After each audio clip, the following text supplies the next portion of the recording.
দালালে বলছিল কি কম রেটে করা দেবো, দিয়ে দেন কাগজপত্র।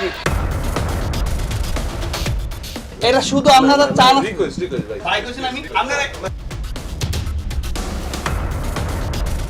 রেফারেল কমিশন, চিকিৎসা খাতের ক্যান্সার। স্বাস্থ্যসেবা নিয়ে একটা প্রবাদ আছে, বলা হয় দালালের হাত থেকে নিস্তার পেতে আপনি যার কাছে আশ্রয় নেবেন দেখবেন তিনিও একজন দালাল। প্রাথমিক অনুসন্ধানী তথ্য বলছে চিকিৎসা সেবা পেতে আপনি যেখানেই খরচ করেন না কেন আপনার ব্যয়ের মোট ৩০ থেকে ৫০% অর্থ চলে যাচ্ছে দালাল ও কমিশনভোগীদের কাছে। দালাল থেকে শুরু করে ডাক্তার, এমনকি ডায়াগনস্টিক সেন্টার থেকে শুরু করে ব্লাড ব্যাংক কিংবা হাসপাতাল, সবাই কোনো না কোনোভাবে জড়িত এই কমিশন বাণিজ্যে। শুধু তাই নয়, অধিক কমিশন লাভের আশায় এবারের পর্বে টিম আন্ডারকভার আলো ফেলেছিল স্বাস্থ্য খাতের এই কমিশন বাণিজ্যের ওপর।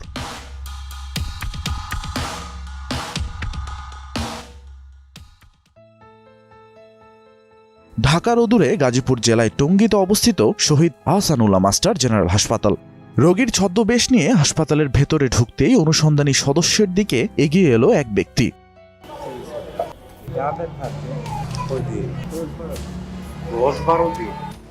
জানা গেল সাগর নামের ব্যক্তিটি এই হাসপাতালের একজন কর্মচারী।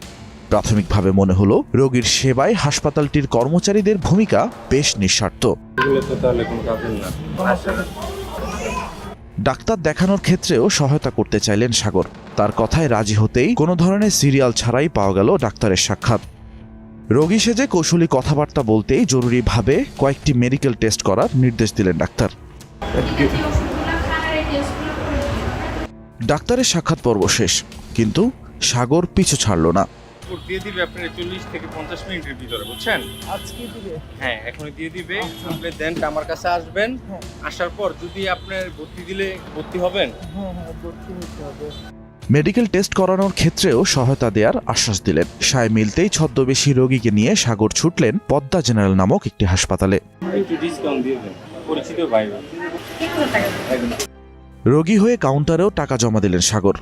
প্রশ্ন হলো, শুধুমাত্র একজন সাধারণ রোগীকে সহায়তা করতে কেন এত ভিআইপি সেবা দিয়ে যাচ্ছেন সাগর? রোগীকে নিয়ে সাগরের এই অতি উৎসাহের কারণ বোঝা গেল।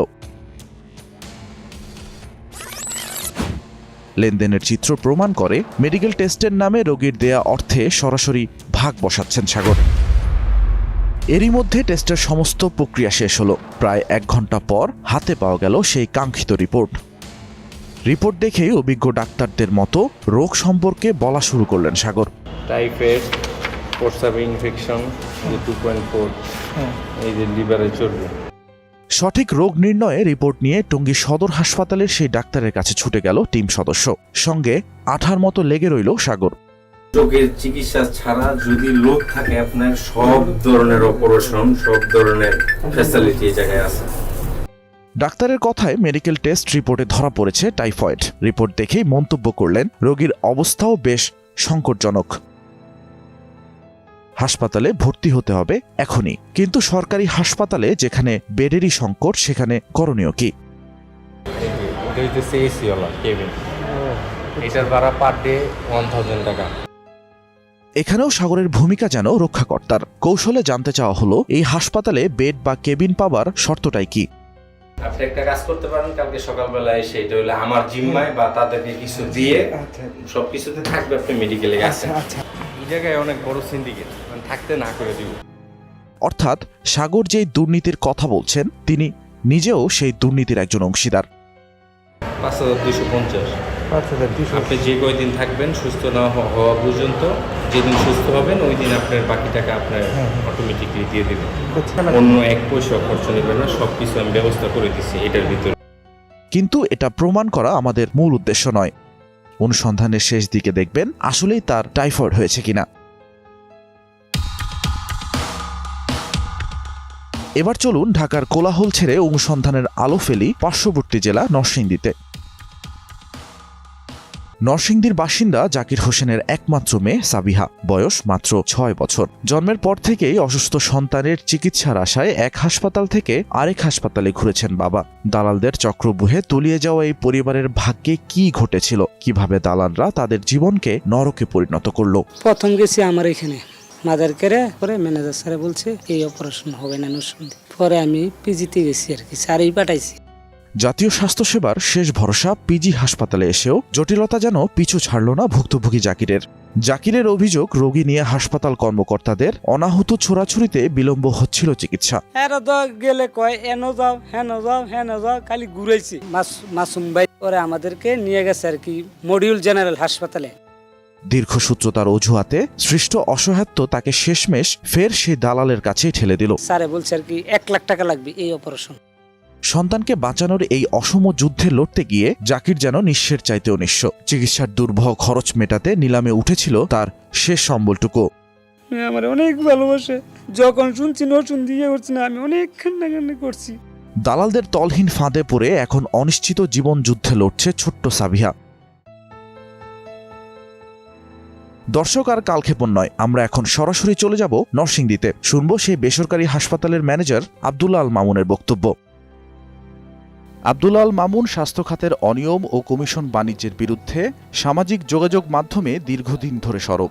তার মুখেই শুনে নেওয়া যাক কমিশন বাণিজ্যের আড়ালের ভয়াবহ সত্য। চিকিৎসা খাতের ক্যান্সার রেফারেল কমিশন, এই রেফারেল কমিশনটাই হচ্ছে আমাদের দেশের চিকিৎসা ব্যবস্থার মূল সমস্যাটা। ম্যানেজার মামুনের বক্তব্যে নিশ্চিত হওয়া গেল স্বাস্থ্যসেবার ক্যান্সার হয়ে উঠেছে এই রেফারেল কমিশন বাদ দিলে চিকিৎসা খরচ 30 থেকে 40% কমানো সম্ভব। অতিরিক্ত পরীক্ষা লেখা, সরকারি হসপিটালে পরীক্ষা না করানো, দুইটার রুট কজ একটাই, রেফারেল কমিশন। একটা সিটি স্ক্যান করলে 8,000 টাকা যেখানে আপনার মূল রেট রাখা হয়, সেখান থেকে তো 2500 থেকে 3,000 টাকা রেফারেল কমিশন আছে। তো ওই সিটি স্ক্যানটা কেন 6,000 টাকায় রেট করা হলো না? একটা পেশেন্টের পিছনে 4 থেকে 5টা দালাল আছে। এবার রাজধানীতে ফিরব আবার। এখানে সরকারি হাসপাতালগুলোতে রোগীর সেবার মান ঠিক কেমন সেই কঠিন সত্য উদ্ঘাটনে আমাদের অনুসন্ধানী দল এবারও ঢাকা মেডিকেল কলেজ হাসপাতালের ভেতরে কয়েকজন রোগীর স্বজন চিকিৎসা ব্যবস্থার ভোগান্তি নিয়ে আলোচনা করছিলেন। আমার বাইকটার ভাই রক্তটা টেস্ট করাইব, ওর রক্ত ছিল এবি পজিটিভ, এখন টেস্ট করে বি পজিটিভ পাইছে। ওর শরীরে 3বার এবি পজিটিভের রক্ত দিচ্ছে, এর লেগে ওর শরীরটা ভালোই থাকে। এখন কইতাছি ভাই এটা কি সম্ভব জীবনে? এই এমনি রক্ত চেঞ্জ হয়ে যায়? রক্ত পরীক্ষার এই পরস্পর বিরোধী এবং ভিন্ন ফলাফল রোগীর পরিবারকে ঠেলে দিয়েছে এক গভীর এবং অন্ধকার দুশ্চিন্তার খাদে। অবশেষে মুখ খুললেন কমিশন সংশ্লিষ্ট লোক। রাজধানীর মোহাম্মদপুরের এক প্রাইভেট হাসপাতালে মার্কেটিং কর্মকর্তার কাছ থেকে গোপন ক্যামেরায় পাওয়া গেল এক বিস্ফোরক স্বীকারোক্তি। ভাই, একটা পেশেন্টের ক্রিটিক্যাল সাপোর্ট লাগবে, পাঠিয়ে দিয়েছি, খেয়াল রেখেন একটু। অ্যাম্বুলেন্স চালার গাড়ি তুলছে, ও আমার মেসেজ দিয়ে দিল। রোগীটা ঢুকলো আইসিইউতে যতদিন থাকবে পার ডে 4,000 টাকা করে ও কমিশন পাবে এই অ্যাম্বুলেন্সে। এনআইসিইউতে 1 থেকে 1,500 টাকা বাচ্চার যে এনআইসিইউ লাগে, 1 মাসের অধিক থেকে 10 বছর পর্যন্ত এরা পিএইচিতে যায়, সেখানেও 1,500 টাকা পার ডে। এই টাকাটা পাই তারা, এই টাকাটা যে কেউ পেতে পারেন, আপনিও পেতে পারেন। জুনিয়র ডাক্তারটা বেশি কাজ করে, বেসরকারি এবং সরকারি দুটো জুনিয়র ডাক্তার। ডায়াগনস্টিকে মানে সর্বোচ্চ কমিশন কত টাকা পায় ডাক্তার? 35, প্যাথোলজিতে 35। সাধারণ যেসব ডায়াগনস্টিক সেন্টার ওইখানে সর্বোচ্চ কত? এগুলোতে আরো বেশি থাকে, 40-50 পর্যন্ত থাকে। তারপর সিটি এমআরআইতে কিন্তু আরো বেশি। মার্কেটিং কর্মকর্তার বক্তব্যের সত্যতা যাচাইয়ে ইসলামপুর ঔষধালয়ে টিম সদস্যরা ছদ্মবেশে মেডিকেল মার্কেটিং অফিসার সেজে ডাক্তারের চেম্বারে। সেখানে ডাক্তার ওবায়দুল্লাহ শামীমের কাছে কমিশনের প্রস্তাব দিতে মিলল ইতিবাচক সাড়া। মানে আপনার তো টেস্ট করা লাগে, টেস্ট করানো, সেক্ষেত্রে আমাদের এখানে রেফার করলে আর কি সুবিধা বলতে হচ্ছে যে অফিস থেকে তো বলছে 40% পর্যন্ত দিবে, সর্বোচ্চ চেষ্টা করব। ডাক্তারের চেম্বার থেকেই দেখা হলো ওষুধ দোকানের কর্মচারী শাওনের সাথে। খাতির বাড়তেই তার সাথে শুরু হয় কথোপকথন। আমরা ওখানে এলাইন্সে পাঠালেই কমিশন দিয়ে দেয়। এলাইন্স কত দেয়? আমরা যদি নিজেও পাঠাই তাও আমার 35 দিয়ে দেয়। শাওনের সঙ্গে আলাপের পর কমিশন বাণিজ্যের চিত্রটি আরও পরিষ্কারভাবে ফুটে উঠল। এবার টিমের গন্তব্য রাজধানীর চন্দ্রিমা উদ্যান এলাকার তনু মেডিকেল হল। সেখানে পাওয়া গেল চিকিৎসক ডাক্তার মতিউর রহমান রুবেলকে। দেখা যাক তিনি আমাদের টোপে পা দেন কিনা। ভালো আছেন? আমি নতুন করে এক্সিকিউটিভ জয়েন করছি আর কি।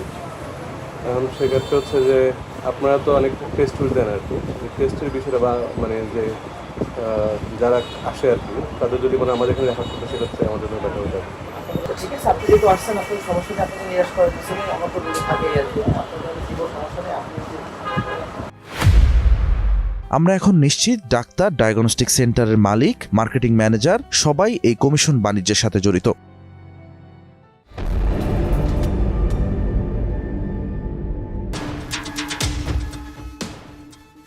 আমাদের অনুসন্ধানের পরবর্তী গন্তব্য এবার টঙ্গী শহীদ আহসানুল্লাহ মাস্টার জেনারেল হাসপাতালের আশেপাশের ডায়াগনস্টিক সেন্টারগুলো।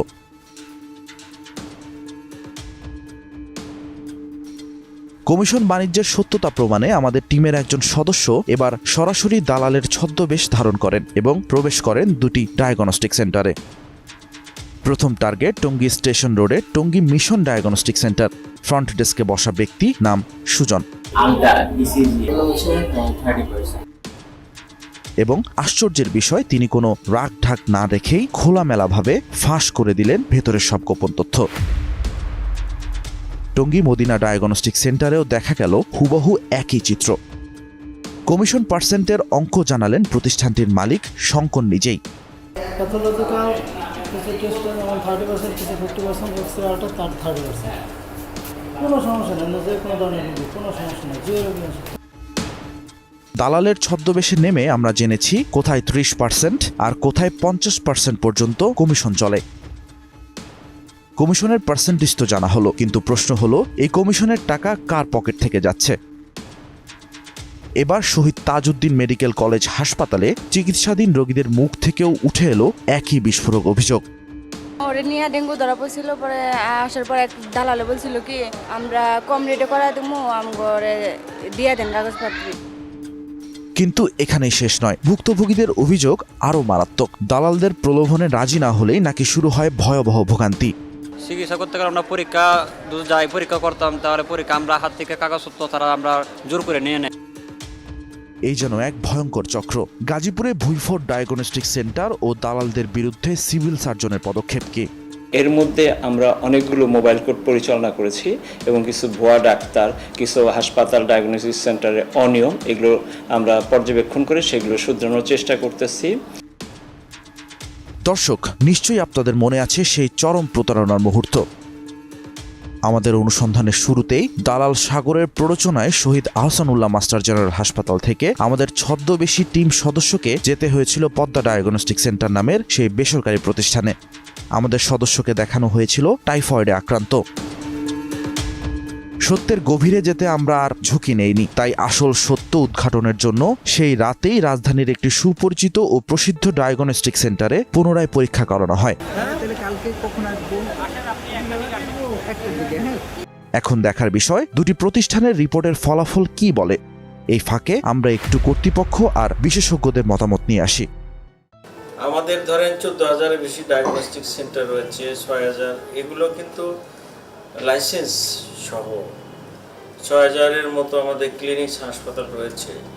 এর বাইরে অজস্র হাসপাতাল ক্লিনিক রয়েছে যেগুলোকে আমাদের হাসপাতাল যে উইং আছে সেখানে তো জনবলের নির্দিষ্ট সংখ্যা আছে, তাদের পক্ষে গোটা বিষয়টাকে অ্যাকচুয়ালি তত্ত্বাবধান করা বা নজরে রাখা এটা একটু কঠিন বিষয়। দালালের ব্যাপারে সবাইকে সতর্ক থাকতে, যাদেরকে আমরা দায়িত্ব দিলাম তারাও যদি ইনভলভ হয়ে যায়, নীতিগতভাবে সবাইকে পরিষ্কার করতে হবে। তবে টিআইবির পরামর্শ, রন্ধ্রে রন্ধ্রে ঢুকে পড়া অনিয়ম দূর করতে প্রয়োজন ধারাবাহিক শুদ্ধি প্রক্রিয়া। যে সুপারিশগুলো আছে স্বাস্থ্য খাতের সংস্কারের, তার সিংহভাগ কিন্তু অন্তর্বর্তীকালীন সরকার কর্তৃক প্রশাসনিক সরকারি সিদ্ধান্ত, প্রশাসনিক সিদ্ধান্ত বাস্তবায়ন। সেগুলো যদি বাস্তবায়িত হতো তাহলে কিন্তু আমরা ইতিমধ্যেই সুফল পেতাম। সেটা হচ্ছে না। আমরা আশা করব যে সরকার এগুলোর প্রতি সরাসরি আরো দৃষ্টি দিবে। এবার অনুসন্ধানের উপসংহার। রিপোর্ট হাতে চলে এসেছে। সেই রোগীকে আগের ডায়াগনস্টিক সেন্টারে পজিটিভ বলা হয়েছিল টাইফয়েড টেস্টে। স্বনামধন্য আরেকটি প্রতিষ্ঠানের রিপোর্টে দেখা গেল সম্পূর্ণ উল্টো ফলাফল। রোগীর শরীরে টাইফয়েডের কোনো অস্তিত্ব নেই। এবার সেই পদ্মা ডায়াগনস্টিক সেন্টারের মুখোমুখি টিম আন্ডারকভার। ভুল রিপোর্ট হাতে নাতে ধরা পড়তে ম্যানেজারের মুখে কেবল দুঃখ প্রকাশ। তারপর আমরা যেহেতু আপনার ভুল যেহেতু ধরে দিয়েছেন, আমরা সার্বক্ষণিক আমরা চেষ্টা করব নেক্সট টাইমে যাতে এই রিপোর্টগুলো যদি ছাড়ার আগে অবশ্যই যাতে খুব সিনসিয়ারভাবে ইয়া করা দরকার। তবে এরপরই তিনি যা করলেন তা আরো ভয়ঙ্কর। এটা শুধু আপনারা চান ঘুষের মাধ্যমে আমাদের অনুসন্ধানী দলের সদস্যদের ম্যানেজ করার এবং দুর্নীতির প্রমাণ ধামাচাপা দেওয়ার মরিয়া চেষ্টা চালালেন।